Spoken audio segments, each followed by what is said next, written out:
Global happenings today. We communicate, we analyze global news. Stay tuned. Hello guys, welcome to Global Happenings. Today we have a trending news for you. And the headline of the news reads, Proscribe Fulani herdsmen and give us Ogbunigwe that is not controlled by federal government. Southeast governors and leaders tells federal government.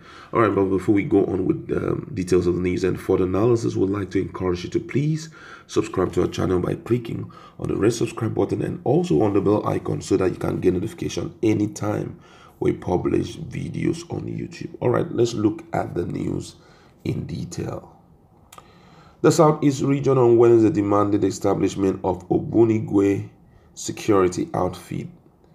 It was reported that the Inspector General of Police, IGP, unveiled his community policing model to the people of the Southeast Zone. The event was at the Southeast Security Summit organized by the Nigerian Police in Enugu. At the summit, where Governor Ifeanyi Ugwuanyi, David Umahi, Winnie Obianu, and Ikpezu of Enugu, Ebonyi, Anambra, and Ania, respectively. Imo State Governor was not at the occasion. President General of Ohanaeze Ndigbo Chief Nwodu and the Anglican Archbishop of Enugu Ecclesiastical Province, Most Reverend Dr. Emmanuel Chukwuma, took the event by storm, lamenting the level of neglect and injustice the zone was suffering. Nwodu said any community policing that was not under the command and control of elected leaders was dead on arrival. According to him, and I read, inside our mind, what our people want is to own our security architecture.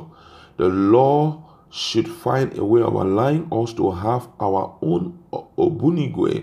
So far, the system has failed, the Ohanaeze president said. On his part, Archbishop Chukwuma, who spoke on behalf of religious leaders, said the people of Southeast would no longer condone activities of marauding Fulani herdsmen. He said, and I quote, "We have had enough of killings and kidnappings. Our people can no longer go to the farm. The killer Fulani herdsmen should be declared terrorists now. The federal government should stop pampering them. If nothing is done about them, we have a mechanism to defend ourselves, both spiritually and otherwise," he declared. Those were the words of, the religious leader, Archbishop Chukwuma.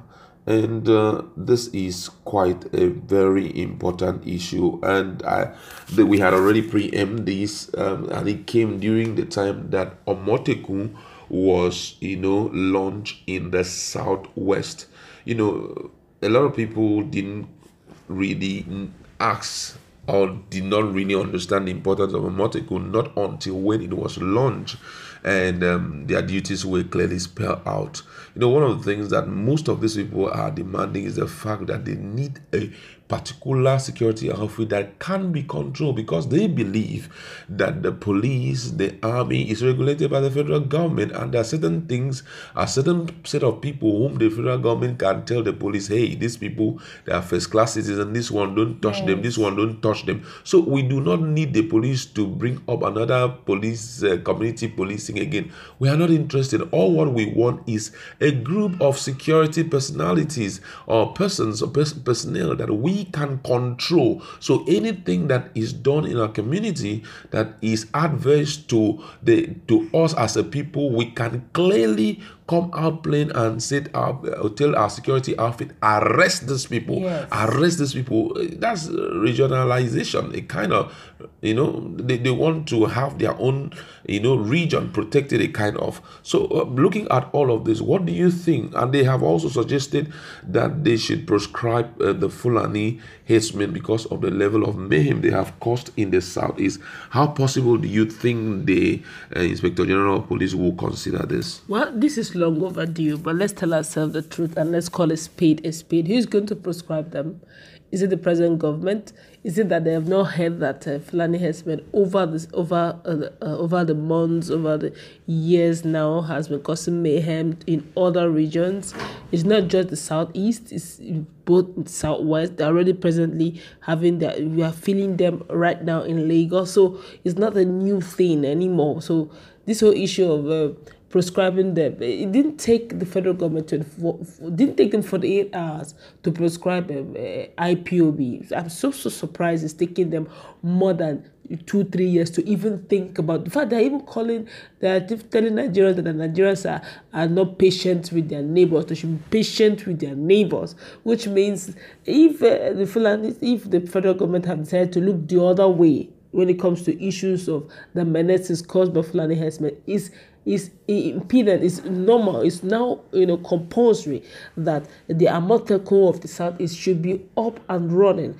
What do I mean? Since they have decided to give their own security outfit Ogbunigwe, well, even if it's Ogbuna Thunder, whichever one, the most important thing is you should be up and running. And they are wasting so much time in logistics. How long does it didn't take? In fact, Amotekun came out even before. In fact, they started organizing Amotekun before the federal government got to know about it. That's to tell you that these guys, Southwesterners, were not joking at all. I felt the same thing should have been up for Southeast, so that every region should start having the local police, as in their local security outfit, up and running. This whole issue of trying to see how is it going to work, what are the modalities. Well, it's okay, they're trying to put a legality in front, but I feel that it should be up and running and it should be fast about it. But one unique thing about it all is the fact that Hope Uzodinma was absent. It's not even in the meeting. Exactly. And that's one of the, and that's to tell you, the effect of this whole thing. Maybe after the whole thing, before they finish the meeting, before they finish the whole meeting, Abuja would have heard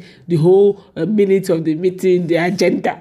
Even before the governors will be there, the leaders will be there, Abuja would have heard it. That's to tell you the level of saboteur, all in the name of good books. I don't know if this Ogbunigwe thing will work based on the fact that even within, the leadership, there are mores, people who are reporting to the present day government. It's pathetic, really. But if you also look at this meeting that they had, none of the governors actually said anything.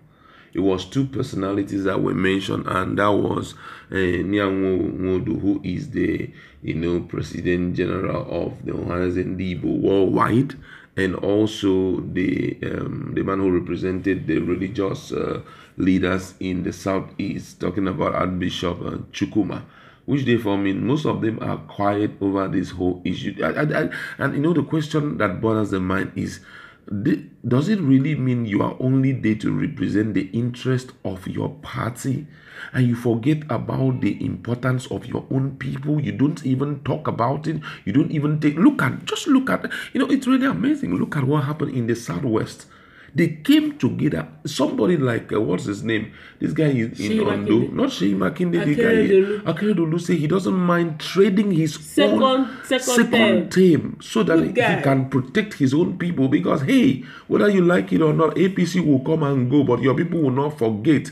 When you were the governor, what you did against them, they will not forget in a hurry. And, really amazing why they are so quiet, despite the fact that the pains of, insecurity has been grossly felt by the people. Fulani herdsmen have plagued their own people. And this is an occasion where you need to, open up and tell the person who is considered to be number one person in terms of policing in Nigeria, for you to open up and tell him, oh God, we don't want community policing. What we need right now is Obunigwe, give us Obunigwe. That was what I was expecting, but none of them seem not to be talking. You know the funniest thing? This meeting actually ended with Nia Woda and the rest walking out of the meeting. They didn't conclude it. Nia Woda left in annoyance. Because like you rightly said, no one is talking. I guess, within themselves, they're like, who talks? So maybe I should go and talk, so you go and report to the presidency.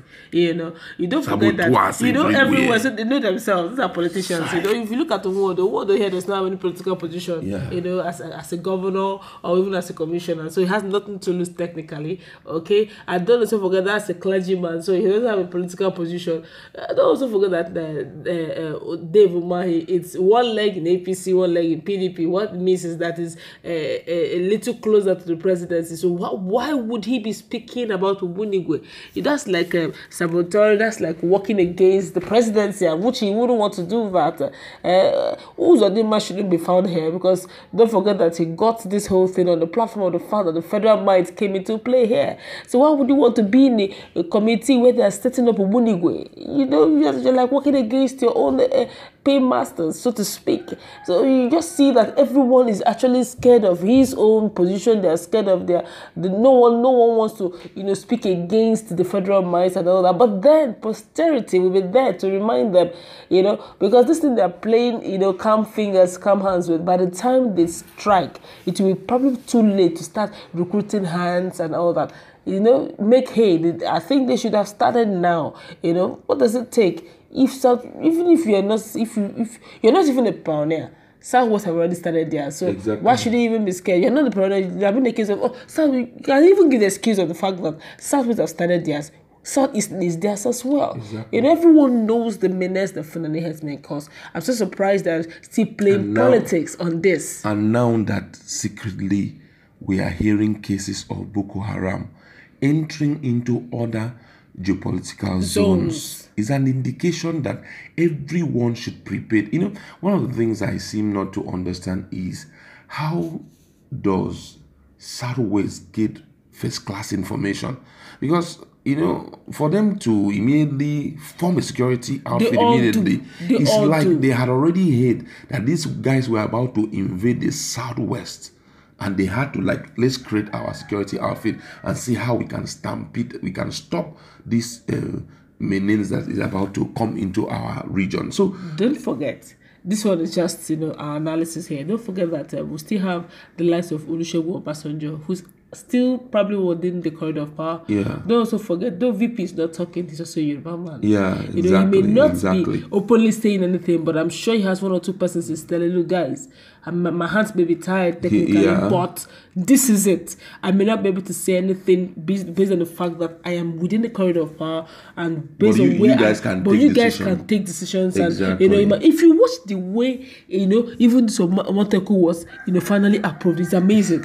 Did you see the politics they played? Yeah. As soon as the president traveled, they convened a meeting with the vice president. Malami did not understand what came over him. Before Malami was. Don't forget that VP Osibajo is the son. Yeah. Malami is also his son. So by the time he played words, legal terms came in, and they were like, why not? If not, okay. What happened is let's give ourselves a legal backing, and that was how Amoteku came to play. Yeah. And if you watch, even Meiti Allah seemed to be angry that eventually they still allowed Amoteku to come to play. They actually wanted Amoteku to be expunged. So you see the power that the VP played. Technical one, I give it to him. And fairly recently, I heard that they have written a letter to the IGP, as Inspector General of Police, to grant them the right to handle guns. Before now they were saying they are going to only be arresting people, but they have seen that, because at first when we sat down and we analyzed this case, I had said before now that make sense. It makes no sense for you to go without to fight people who are fully armed. I say, I arrest you in the name of what? You are armless, so and all of that. I say they should be giving the intels to the police and all of that. It doesn't work that way. You're making them powerless. Those who are even illegal are holding sophisticated guns. Then why those who are now legal? Why won't they?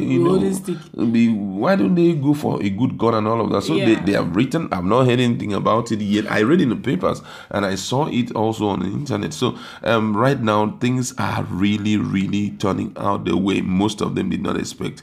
And I believe that the South should also wake up. They should not wait until when the deed is done. When maybe Boko Haram invade their own zone, that's when they will begin to talk about their own, security outfit. It's a regional thing. Everybody needs to wake up and put things right. Well, that's where we're going to leave it. Go to our comment section. What do you think?